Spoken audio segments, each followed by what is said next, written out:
माणिक मोरेची भूमिका रात्री अशी होती की रामकृष्ण मोरे कोण,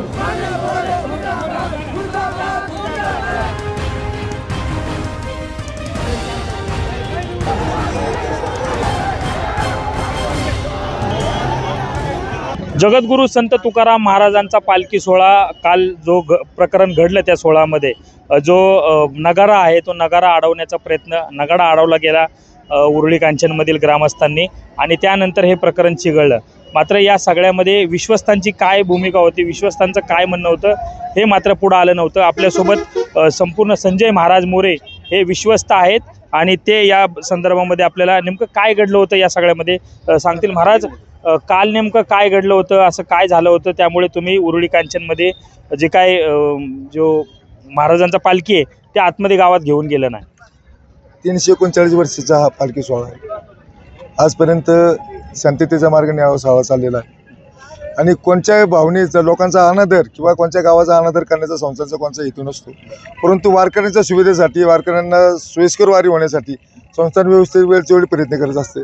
त्यामधला इंदापूरचा मुक्काम असेल, आत्ता काल लोणी काळभोरचा मुक्काम कदम वस्ती घेण्यामध्ये असेल किंवा बऱ्हाणपूरचा रोडवर मुक्काम घेण्याचा असेल, हे वेळोवेळी बदल करणे वारकऱ्यांच्या हितादृष्टी आम्हाला करावे लागतात। त्यातलाच मुद्दा हा उरुळी कांचनचा। उरुळी कांचनचा मुक्काम आम्ही कोणत्या प्रकारचा हलवलेला नाही आहे, फक्त जो जाण्याचा रस्ता आत होता त्या रस्त्याने जवळच्या रस्त्याने आत जाऊन त्या मुक्काम त्या गांधी मैदानावर घ्यायचा आणि तिथून बाहेर यायचं हा फक्त विषय होता। त्यामुळं आम्ही त्यांच्याशी वेळोवेळी बैठका घेतल्या, प्रशासनाची बैठक घेतल्या, पोलीस प्रशासनाने घेतल्या, कलेक्टर साहेबांची घेतल्या, आयुक्त साहेबांची बैठकीमध्ये हा विषय झाला होता की बाबा ज्या रस्त्याने पालखी जाणार आतमध्ये तो रस्त्याने जाता ज्या रस्त्याने बाहेर येणार आहे त्या गांधी मैदानातून त्या रस्त्याने आत जाऊन तिथं मुक्काम करायचा। अर्धा तास वेळ जास्त देऊ आम्ही भाविकांच्या सेवेसाठी दर्शनासाठी आणि त्या रस्त्याने बाहेर येऊ। परंतु काही ग्रामस्थ चांगले समाजाचे काही असतात त्यांनी जो काही काल केला किंवा वाद घातला, तिथं समोर बैलांना मारहाण केली गेली, आमच्या सेवकांना मारहाण केली गेली आणि बैलांना चपलीने मारहाण केल्याचे आपण आम्हाला वृत्त आलेलं आहे। सगळ्यात वाईट वाटलं की मुख्य जनावरांनी काय केलेलं आहे, त्यांना मारहाण केली। सगळं पोलीस प्रशासन होतं, सगळ्यांचं होतं, तर काय बोलायचं समोरच्याने आपले विषय निघाले असते।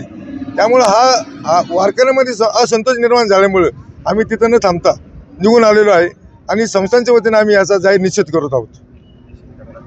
हे सगळं होत असताना दरवर्षी हा जो काय पालखी सोहळा इथून जात असतो, यापूर्वी असं झालं होतं का किंवा आत्ताच हा सगळा वाद कसा उपळून आला?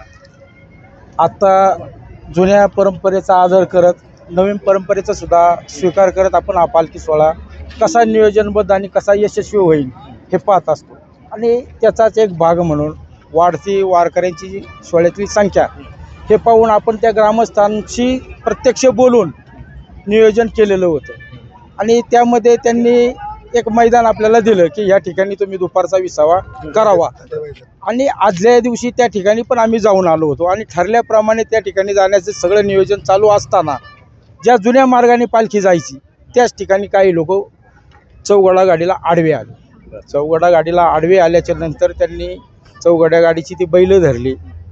सगळ्या तुमच्या माध्यमांना पण माहिती आहे, ड्रोनमधनं हे सगळं रेकॉर्डिंग झालेलं आहे। लक्षात घ्या, ही भक्तीची चळवळ आहे, ही कुठली शक्तीची चळवळ नाही आणि तुम्ही जर शक्तीच्या चळवळीतनं जर भक्तीची चळवळ थांबवत असाल तर मग काय होतं की पुढे मेसेज चुकीचे जातात की आपण अशा पद्धतीने वागल्याच्या नंतर याच्यात काय बदल होतात का काय।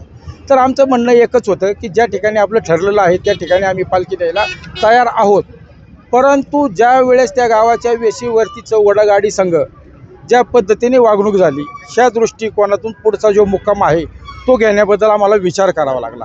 उद्या त्या ठिकाणी पालखी ठेवल्याच्या नंतर तिथे या ग्रामस्थांनी काय केलं असतं तर याची जबाबदारी कोणी घ्यायची आणि त्याच्यामुळं मग तो रस्त्यावरती ऐन वेळेस तो निर्णय घ्यावा लागला आणि मग तो तळ सोडून आम्ही पुढे मुक्काम घेतला। उरुळी कांचनमध्ये मुक्कामाला न जाण्याची विसाव्याला न जाण्याची आमची कधीच भूमिका नव्हती, परंतु ही भूमिका घ्यायला इथल्या ग्रामस्थांनी आम्हाला भाग पाडलं। तर अशा गोष्टी ह्या सोहळ्यामध्ये व्हायला नाही पाहिजेत। आज 240 किलोमीटर ज्यावेळेस आपण पायवाट करत असतो त्यावेळेस ह्या वारकऱ्यांसाठी काही निर्णय घ्यावे लागतात। तुम्ही मला सांगा, काल 10 वाजता तिथं पालखी सोहळा पोचला आपला, ज्या वेळेस लोणीमधनं आपण निघालो सकाळी 5:05ला तिथं कीर्तन असतं, ते कीर्तन करून आपण पुढे निघत असतो, तिथे बारस सोडली जात असते आणि हे करत असताना सकाळी 4 वाजता लोक उठलेले असतात, तर त्यांचं काय चालण्याचं अंतर किती कमी होतं का काय हे पण आपल्याला पाहावं लागतं। आणि शासनाचे तसे JR आहेत की ज्या ठिकाणी अशा परिस्थिती आहेत की जागा कमी असतील आणि आपण गावात प्रदक्षिण मारा ती काय आपली मिरवणूक नाही. त्या काळामध्ये काय होतं की समाज कमी असल्यामुळे आपण जात होतो ना, पण आताची परिस्थिती जी आहे जो समाज जवळ आहे आपल्या संघ तेवढ्याला घेऊन जातो. आणि दुसरी गोष्ट की ह्या गावामध्ये परतीचा मुक्काम आहे ना, पूर्णपणे परतीचा मुक्काम या गावामध्ये असतो. 2 वेळा तुकोबारायांचं दर्शन तुम्हाला त्या ठिकाणी होत असतं. तर थोडीशी तुम्ही संस्थांच्या बाजूने किंवा वारकऱ्यांचा विचार करून भूमिका तिथं मांडायला पाहिजे नव्हती. ती न मांडता तुम्ही डायरेक्ट जे कालच्याला ॲक्शन घेतली आणि ज्या उपद्रव केला वारकऱ्यांना, हा अगदी चुकीचा केलेला आहे. त्याचा निषेध आम्ही केलेला आहे. पण असं पण झालं होतं की ग्रामस्थांचा आरोप होता की व्यवस्थित बोलत नव्हते, आमच्याशी व्यवस्थित संवाद साधत नव्हते, त्यामुळे कुठेतरी मिसकम्युनिकेशन झालं किंवा बोलण्यामध्ये संवाद राहिला नाही. संवाद झाले, सगळे झाले, पोलीस प्रशासनाची बैठक झाली, आयुक्तांची बैठक झाली, सगळ्यांनी संवाद साधला. आमचं म्हणणं काय आहे, एवढा मोठा समाज आहे, जाण्याचा अट्टास करू नका. मुक्काम आम्ही तुमचा दुपारचा तिथं 20 घेतोय, फक्त जो अंतर कमी करा. अंतर कमी झाल्यानंतर वारकऱ्यांनाच त्रास होणार नाही. जवळचा रस्त्याने चाला, हाच मग आमचा विषय होता. त्यांनी काही लोकांनी मान्य केला, काही लोक असतात त्यांनी नाही मान्य केला. सगळेच ग्रामस्थ यामध्ये सामील आहेत, आमचं असं म्हणणं नाही आहे. पण काही जण असतात, त्यामुळे जो हा काय वातावरण कालचं झालं ते समाजाच्या दृष्टीने आणि वारकऱ्यांच्या दृष्टीने योग्य नाही. काल गुन्हे देखील दाखल करण्यात आले त्यांच्या सगळ्यांवर. गुन्हे 20-25 जणांवर गुन्हे दाखल केलेले आहे. तुमची तशी मागणी होती का त्यांच्यावर? शासनाच्या वतीने जे काही कारवाई केलेली आहे ते शासनाच्या वतीने जो काही कार्य झालेलं आहे, ज्यांची चुकी असेल त्यांच्यावर शासनच्या दराने शासन त्यांच्या वतीने कारवाई करेन.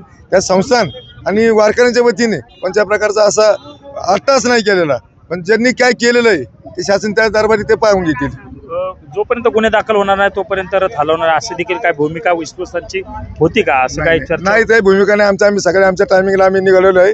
आम्हाला वारीमध्ये कोणत्या प्रकारचा खंड करायचा नाही. वारकऱ्यांना पांडुरंगाच्या भीतीपासून आम्हाला वंचित करायचं नाही. आमची वारी सुखरूपपणे चालणार आहे. आमची वारी सुखरूपपणे चालणार आहे. प्रत्येक वारकऱ्याला आणि भाविकांना या सगळ्यामध्ये दर्शन व्यवस्थित घेता यावे एवढीच आमची भूमिका आहे आणि त्यामुळेच आम्ही काल या पद्धतीचं पुढं रथ घेऊन आलेलो आहे. अशीच भूमिका या विश्वस्तांनी मांडलेली आपल्याला पाहायला मिळते. कॅमेरा पर्सन दीपक सोनसह सुमित सोनोने, न्यूज 18 लोकमत, चौफुला.